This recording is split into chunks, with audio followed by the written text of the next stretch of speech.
اللہ اللہ اللہ اللہ اللہ اللہ اللہ اللہ الحمدللہ رب العالمین والصلاة والسلام علی حبیبہ محمد وآلہ وصحبہ. اعوذ باللہ من الشیطان الرجیم. بسم اللہ الرحمن الرحیم. یہ موضوع تصوف و سلوک کا جتنا ضروری، لازمی اور ایک طرح کا آب حیات ہے جس کے بغیر بات نہیں بنتی، اس کے بارے کچھ لکھنا یا کچھ کہنا اتنا ہی مشکل بھی ہے، اور بے شمار کتابیں اس پہ ملتی ہیں، لیکن ان میں کم از کم 99% صرف قصے کہانیاں. خود لکھنے والے کو بھی پتہ نہیں میں کیا لکھ رہا ہوں، اور لوگ بھی اس بات پہ خوش ہوتے ہیں کہ عجیب و غریب واقعات لکھے جائیں. کچھ ہوتے بھی ہیں عجیب و غریب واقعات، اور پھر انہیں بڑھا چڑھا کر کچھ اس انداز سے پیش کیا جاتا ہے کہ انسان کے لیے ایک بہت بڑا مشکل کام ہے کہ محض ایک ہستی کے کہنے پر وہ ایسے معبود، ایسے خالق، ایسے قادر کو مان لے جس کی اس کے پاس کوئی مثال نہیں، جسے وہ دیکھ نہیں سکتا، جس کی بات نہیں سن سکتا، جس کی کوئی تصویر نہیں، اس کے پاس کوئی مثال نہیں، کسی طرح سے اس کی ذات، اس کی صفات کو وہ بیان نہیں کر سکتا. تو اس کے مقابلے میں جو چیزیں سامنے نظر آتی ہیں، ایک شخص حکمران نظر آتا ہے، اس کے پاس اختیارات ہیں، طاقت ہے. ایک دولت مند نظر آتا ہے، اس کے پاس ہر ایک کو نظر آتا ہے اس کے پاس دولت ہے. اسی طرح کچھ لوگ فنکار ہوتے ہیں مذہب کے معاملے میں، وہ اپنی پارسائی کا بڑا، ان کی پارسائی کا بڑا پرچار ہوتا ہے، اور لوگ پھر یہ سمجھنے لگ جاتے ہیں کہ اب یہ اتنا پارسا ہے کہ جو یہ کہتا ہے وہ ہو جاتا ہے.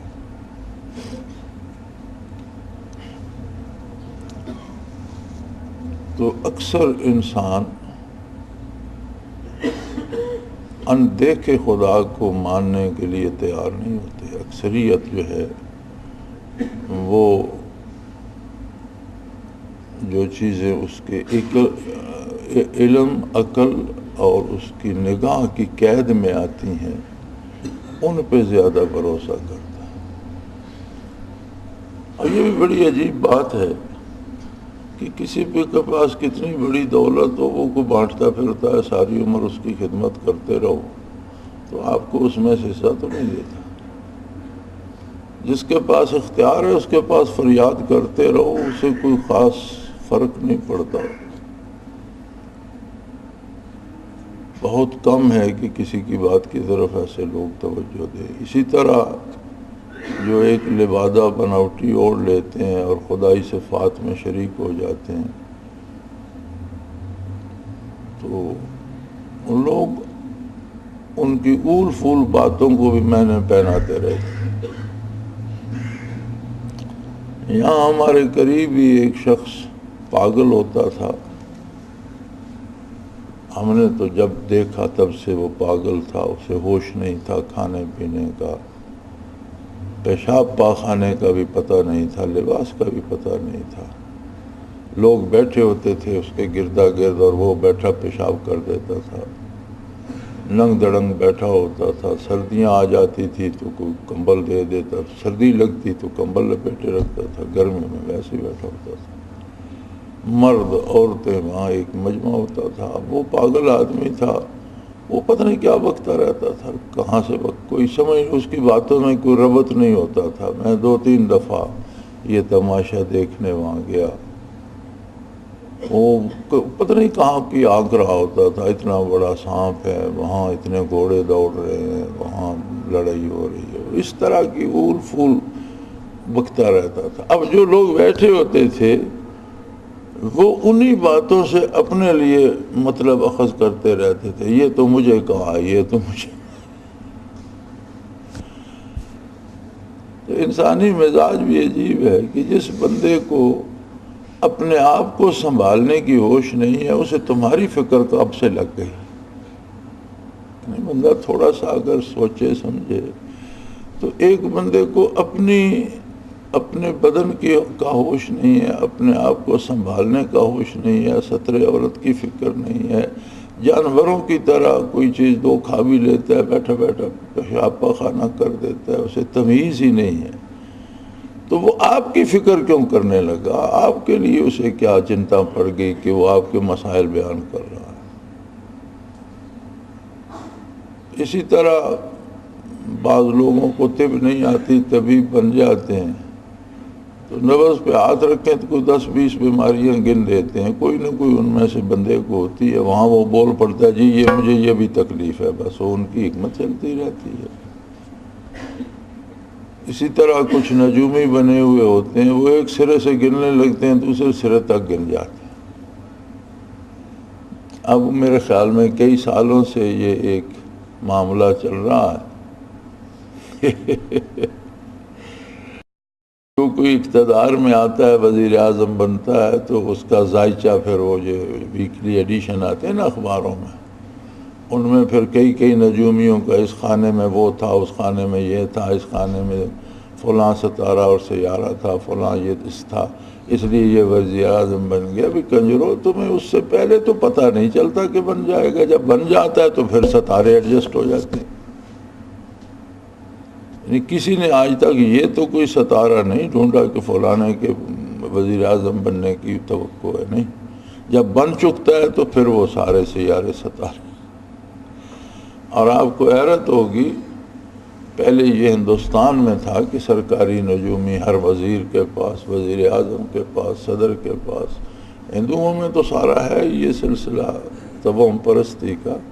اب پاکستان میں بھی ہمارے جتنے ارباب اقتدار و اختیار ہیں، ان اکثر کے ذاتی نجومی ہیں، اور پال کانٹیننٹل میں اور 5 سٹار ہوٹلوں میں ان کے کمرے مختص ہیں، تو وہ خرچہ سارا وہ یہ ارباب اختیار دیتے ہیں اور وہ وہاں رہتے ہیں ڈٹ کے، اور یہ اللہ کے رسول کی بات سننے کی بجائے ان سے جا کر راتوں کو مشورے لیتے ہیں، اب کیا کرنا ہے، اب کیا کرنا ہے۔ تو یہ انسانی مزاج ہے، انسانی کمزوریاں ہیں، ویکنیسز۔ اب وہ ایک ایسے اللہ کو جس سے وہ بات بھی نہیں کر سکتا، جس کی بات سن بھی نہیں سکتا، جسے دیکھ بھی نہیں سکتا، جس کی کوئی میں سے کیسے مانے؟ اس کا ایک ہی ذریعہ ہے کہ اسے رسول اللہ صلی اللہ علیہ وآلہ وسلم پہ اعتبار آ جائے۔ نبی ماننا، کلمہ پڑھنا اور بات ہے، اور حضور اکرم صلی اللہ علیہ وسلم کی ذات اقدس پہ اعتبار کرنا یہ دوسری بات ہے۔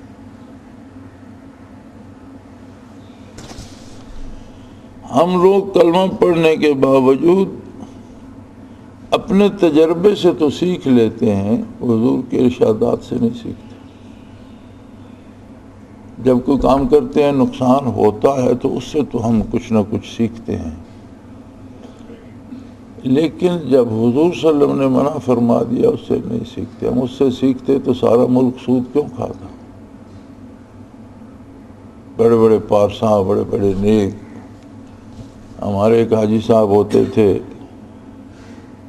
وہ تہجد کے لیے مسجد جاتے تھے اور اشراق پڑھ کے آتے تھے،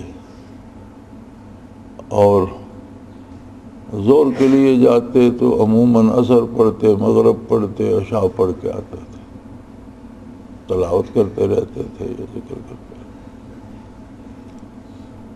گزارا اس بات پہ تھا کہ پیسے فکس جمع ہیں، ماہوار سود اس پہ آتا ہے، اس پہ کھا رہے ہیں۔ تو ایک دن کسی نے کہا کہ آپ اتنی عبادت کرتے ہیں، اتنی محنت کرتے ہیں، اور کھانا پینا اوڑھنا بچھانا سود ہے، تو بڑے ناراض ہوئے کہ ملک میں نظام ایسا ہے تو میں اکیلا کیا کر سکتا ہوں، میں کہاں سے کھاؤں؟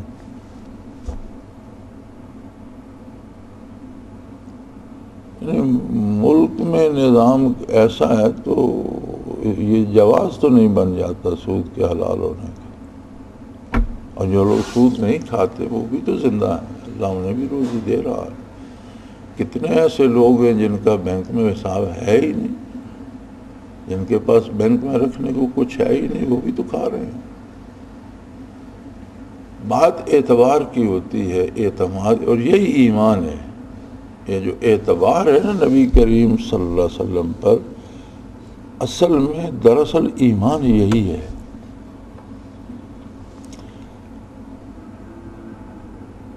اب اس کے دو طریقے ہیں۔ اعتبار کرنے کے لیے جاننا شرط ہے۔ آپ بندے کو جانتے ہوں گے، اس کی خوبیوں سے واقف ہوں گے تو اعتبار کریں گے۔ جانتے ہی نہیں تو اس پہ اعتبار کیسے کریں گے؟ تو اس کا مطلب یہ ہے کہ معرفت حق کے لیے معرفت پیغمبر صلی اللہ علیہ وسلم بنیاد ہے۔ جاننے کے لیے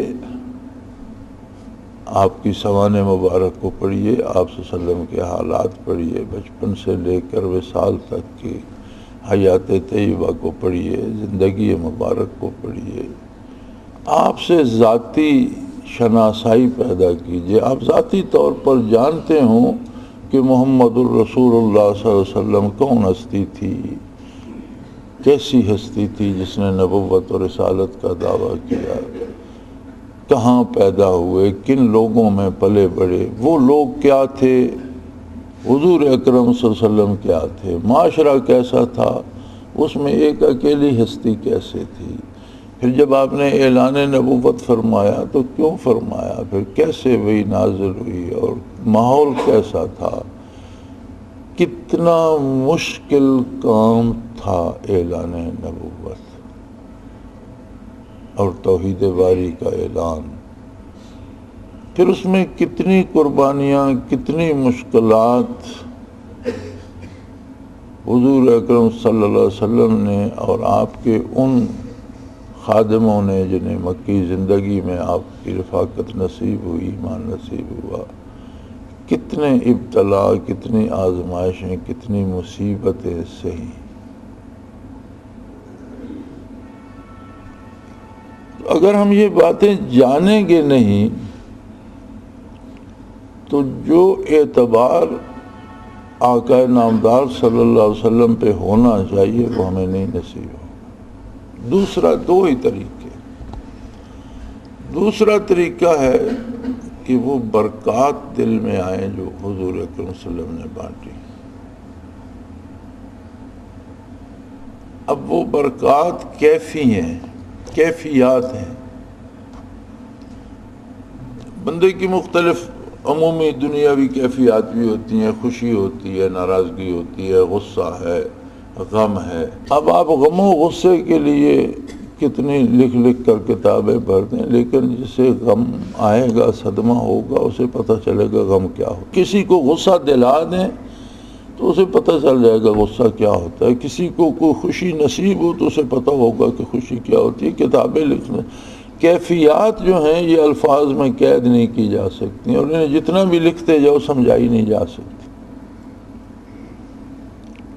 لکھنے والے لکھتے رہتے ہیں لیکن سمجھ تب آتی ہے جب وہ خود پہ، اب کسی کو بھوک کی کتنی بھی بتاتے رہے، اسے 2 دن بھوکا رکھو، کوئی کتاب پڑھانے کی ضرورت ہی نہیں۔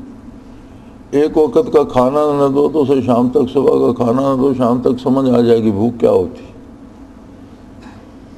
ایک کیفیت ہے نا، جب وہ کیفیت وارد ہوتی ہے تو پتہ چلتا ہے کہ یہ کیا ہوتی ہے۔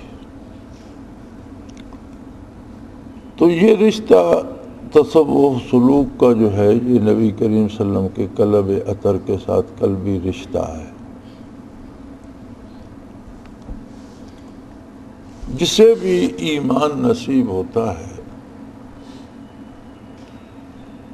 تو ایمان بھی کلمہ طیبہ نصیب ہونا بھی سلوک و تصوف کا حصہ ہے اور ابتدا ہے. اور ایمان کا تعلق اس بندے کے دل کا تعلق قلب اطہر سے بن جاتا ہے، خواہ وہ کتنی باریک کتنی ہلکی سی تار ہو، لیکن ایک نور کی تار قلب اطہر پیغمبر صلی اللہ علیہ وسلم سے اس کے دل تک پہنچ جاتی ہے. اسی کو ایمان کہتے ہیں. بظاہر تو کلمہ زبانی اس نے پڑھا، اس کے دل نے تصدیق کی. یہ جب دل تصدیق کرتا ہے تو اسی بات کی تصدیق کرتا ہے جب اس کا اپنا رشتہ استوار ہوتا ہے. اب وہ بندہ نیکی کرتا ہے، اطاعت کرتا ہے، تو اس جو تار تھی یا جو تعلق تھا وہ مضبوط ہوتا جاتا ہے، بڑھتا جاتا ہے. نافرمانی کرتا ہے تو اس میں کمزوری آنا شروع ہو جاتی ہے، اور اگر وہ ٹوٹ جائے تو بندہ مسلمان نہیں رہتا. آپ نے دیکھا لوگ مسلمانوں کے گھروں میں پیدا ہوتے ہیں اور گمراہ فرقوں میں چلے جاتے ہیں.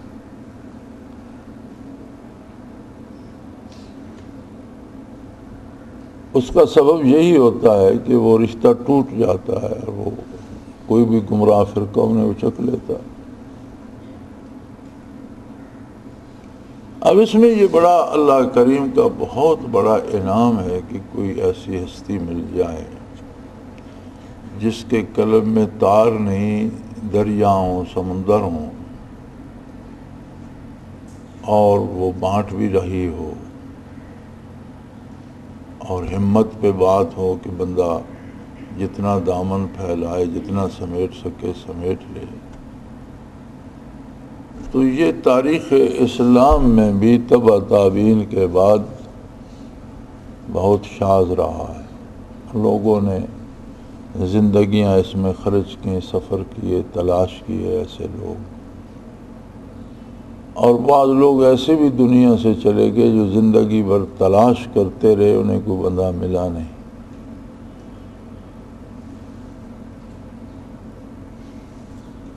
تو عجیب بات ہے کہ ہم تو تلاش میں نہیں نکلے تھے، ہمیں تو شیخ نے بتایا کہ میرے پاس یہ دولت ہے، آ جاؤ تم بھی لے. عجیب بات ہے، بس اللہ کریم کا ایسا منظور تھا. اگر یہ سعادت نصیب ہوئی ہے اور الحمدللہ، تو پھر دو باتوں پہ متوجہ رہیے. ایک تو ساتھیوں کو مطالعہ کی عادت نہیں ہے. مطالعہ بہت ضروری ہے. آپ نے دیکھا کہ جتنے اخبار، رسالے، جرائد چھپتے ہیں ان میں مضمون کم اور اشتہار زیادہ ہوتے ہیں، اس لیے کہ مضامین سے اور رسالے کی فروخت سے اشاعت میں کچھ نہیں ملتا. سارا پیسہ تو اشتہارات سے ملتا ہے. ایک شعبہ ہوتا ہے رسالوں کی مینجمنٹ میں، اشتہار حاصل کرنے کا اور چھاپنے کا، الگ سے ایک پوری مینجمنٹ ہوتی ہے. سارے رسالے اسی پہ زندہ رہتے ہیں. المرشد میں تو کوئی اشتہار نہیں ہوتا. کوئی ایک دو ساتھی وہ بھی سادہ سا اشتہار ہو برکت کے لیے دے دیتے ہیں، ورنہ کوئی اشتہار نہیں ہوتا، نہ کسی صابن کا، نہ تیل کا، نہ چائے کا، نہ سگریٹ کا، نہ کوئی اچھا نہ برا، نہ کپڑے والوں کا، نہ جوتے والوں کا، کوئی بھی نہیں ہوتا. چونکہ مقصد پیسے کمانا نہیں ہے، مقصد پیغام پہنچانا ہے. تو ہم سمجھتے ہیں کہ جتنا اشتہار چھپے گا اتنا کوئی چند لفظ اور چھپ جائیں جو لوگوں کے کام کے ہوں. اب اگر آپ برکات بھی لینا چاہتے ہیں اور پڑھنے کا تکلف المرشد کا بھی نہیں کرتے، یہ کیسی عجیب بات ہے. اکثر لوگ جو حلقہ ذکر میں نہیں ہے وہ المرشد پڑھتے ہیں. اسی طرح ٹیلی ویژن والوں نے قرآن کی تفسیر شروع کر دی، وہ 2 سال تک چلاتے رہے. میں نہیں سمجھتا کہ جماعت کے زیادہ ساتھیوں نے اسے بالالتزام دیکھا ہو. دیکھتے تو ہمیں بھی پتہ چلتا، سب سے ملاقات ہوتی ہے، کبھی کسی نے ذکر نہیں کیا، کوئی. اور کچھ بیشتر خواتین میں سے سننے کو ملا کہ جی ہم پروگرام دیکھتے ہیں. آپ نے بہت کم توجہ کی. 2 سال تک چلتا رہا. حالانکہ وہ بڑا مزیدار پروگرام ہوتا تھا کہ آپ اپنا قرآن مجید ترجمے والا لے لیں، آپ کو پتہ ہے کہ آج فلاں سبق 2-3 آیتیں ہوں گی، ادھر سے بھی ترجمہ دیکھ لیں، اس کی تفسیر سن لیں. بہت مزے کی بات تھی. تو کم از کم 19-20 سپارے تو نشر ہوئے. پھر انہوں نے روک دیا کسی وجہ سے. اب سنا پھر کہہ رہے تھے پھر شروع کریں گے. یعنی آپ مطالعہ بھی نہ کریں، کتابیں بھی نہ پڑھیں، المرشد بھی نہ پڑھیں، بات بھی نہ سنیں، تو کیسے بات بنے گی؟ ذکر کے لیے ویسے وقت نہیں ملتا. اب اجتماع میں آپ تشریف لاتے ہیں، جو بندہ 2 دن 3 دن رہتا ہے وہ جا کے ہفتہ ریسٹ کرتا ہے اور مٹھیاں بھرواتا رہتا ہے، مر گیا تھک گیا. تو ہم جو ساری عمر یہاں بیٹھے ہم بھی تو انسان ہی ہیں. اجتماع ہو یا نہ ہو، ہمارے معمولات تو وہی ہیں صبح سے رات تک. تو اور کسی کام میں آپ روز دفتر جاتے ہیں اس میں نہیں تھکتے، آپ روز ہل چلاتے ہیں اس میں نہیں تھکتے، آپ روز دکان پہ جاتے ہیں اس میں نہیں تھکتے، آپ روز کارخانے میں جاتے ہیں اس میں نہیں تھکتے.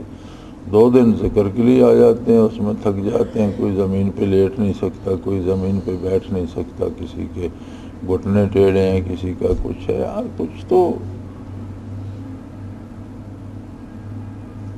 میں تو یہ سمجھتا ہوں کہ اللہ کریم ہمیں جو دے رہے ہیں زبردستی ہی دے رہے ہیں.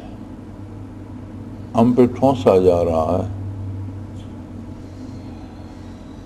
اپنی طلب سے لینا، اپنی بھوک سے لینا وہ اور بات ہوتی ہے. تو بہرحال جو بھی ہے کوشش کیجئے دونوں پہلوؤں پر. مطالعہ کی عادت ڈالیے ضرور پڑھیے. المرشد کے 30-40 صفحے ہوتے ہیں اور 1 مہینے کے بعد آتا ہے. تو ایک ورق بھی روز پڑھیں تو مہینے میں ختم ہو جاتا ہے. بلکہ جو پڑھتے ہیں وہ تو دوسرے دن ختم کر کے بیٹھے ہوتے ہیں کہ جناب وہ ختم ہو گیا، فلاں مضمون سمجھ نہیں آیا، اسے پھر پڑھتے ہیں. اس لیے میں آپ سے کہتا تھا کہ آپ کے بیشتر سوال وہ ہیں جو کتنی دفعہ شائع ہو چکے ہیں. اگر آپ مطالعہ کرتے ہوتے تو ان کی نوبت نہ آتی.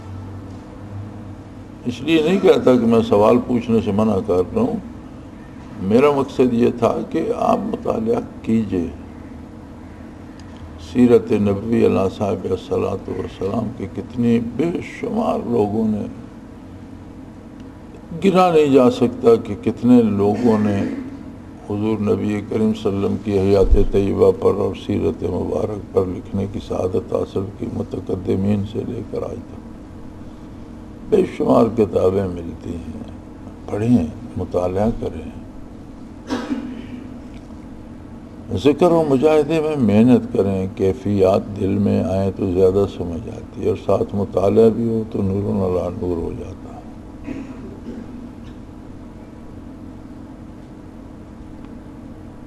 اور عجائبات کا صدور معیار نہیں ہے، معیار اصلاح نفس اور اصلاح قلب ہے.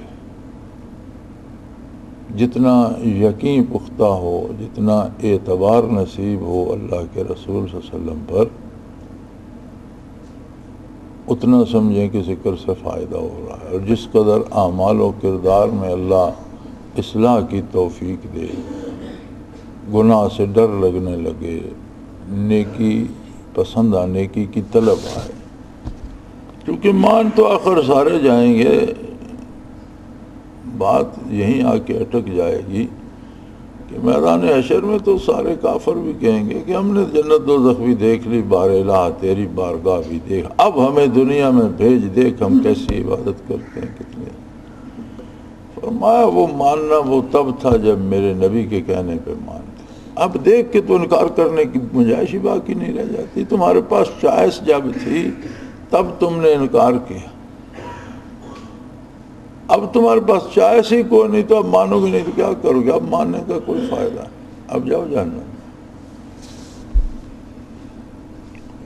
تو اللہ کریم توفیق دے تو دونوں پہلوؤں پہ محنت کیجیے، روزی بھی کمانا ہے، بچے بھی پالنے ہیں، زندگی کے سارے بکھیڑے ہیں اور سارے کرنا ہے،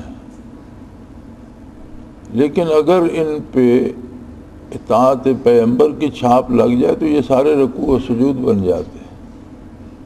آپ صلی اللہ علیہ وسلم نے فرمایا کہ مومن جو اپنے بچوں کو کھانا دیتا ہے وہ بھی اس کا صدقہ شمار ہوتا ہے، اس پہ بھی اسے ثواب ملتا ہے۔ تو عرض کی کہ یا رسول اللہ یہ تو اس کے ذمہ واجب تھا نان و نفقہ، تو فرمایا واجب کی تعمیلی عبادت ہوتی ہے۔ اب نماز فرض ہے تو نماز کی ادائیگی عبادت ہے نا، تو اگر نان و نفقہ واجب ہے تو واجب کی ادائیگی عبادت ہے نا، تو بچوں کو کھانا کھلاتا ہے تو اس کو اللہ اس کا اجر بھی دیتا ہے۔ یعنی زندگی کا ہر کام عبادت بن جاتا ہے اگر اس پہ نبی کریم صلی اللہ علیہ وسلم کی اطاعت کی چھاپ لگ جائے۔ تو کوشش کیجئے، اللہ کریم توفیق دے، ہماری خطاؤں سے درگزر فرمائے، اور 1-2 دن رہ گئے ہیں، سوالوں والی رونق لگائے رکھیے، کچھ نہ کچھ حاصل ہو ہی جاتا ہے۔ الحمدللہ رب العالمین، والصلاۃ والسلام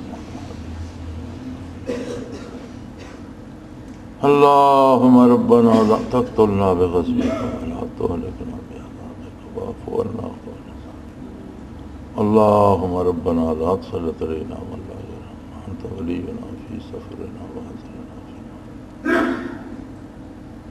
صلی اللہ تعالی علی حبیبی برحمتک اللہ اللہ اللہ اللہ اللہ اللہ اللہ اللہ۔ حضرت امیر محمد اکرم آوان مد ذلہ العالی دارالعرفان منارہ ضلع چکوال میں سالہ سال سے قرآن و حدیث کے اوپر خطابات کر رہے ہیں اور سلسلہ نقشبندیہ اویسیہ کے مطابق لوگوں کو ذکر الہی کی تربیت دے رہے ہیں۔ وہ قرآن پاک کی تفسیر ترتیب وار بیان کر رہے ہیں۔ تفسیر قرآن کو وہ موجودہ ملکی اور بین الاقوامی حالات کے مطابق بیان کرتے ہیں۔ موٹر وے سے کلر کہار کے انٹرچینج سے نکلتے ہوئے کلر کہار کی جھیل سے ہوتے ہوئے میانی، بوچھال اور نور پور سے گزرتے ہوئے دارالعرفان منارہ پہنچ سکتے ہیں۔ حضرت امیر محمد اکرم آوان نے بچیوں اور بچوں کی دینی اور دنیاوی تعلیم کے لیے سقارہ اکیڈمی کے نام سے ایک درسگاہ بھی قائم کی ہے، جس کا افتتاح ملک پاکستان کے صدر جنرل محمد ضیاء الحق نے اپنے دست مبارک سے کیا تھا۔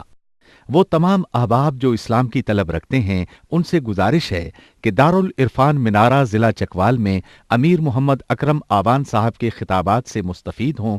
وہ ہر جمعے کو نماز سے پہلے بیان فرماتے ہیں۔ ہر ماہ کی پہلی اتوار کو ماہانہ اجتماع ہوتا ہے جس میں آپ خصوصی خطاب فرماتے ہیں اور پاکستان کے چاروں صوبوں سے احباب اس اجتماع میں شرکت کرتے ہیں۔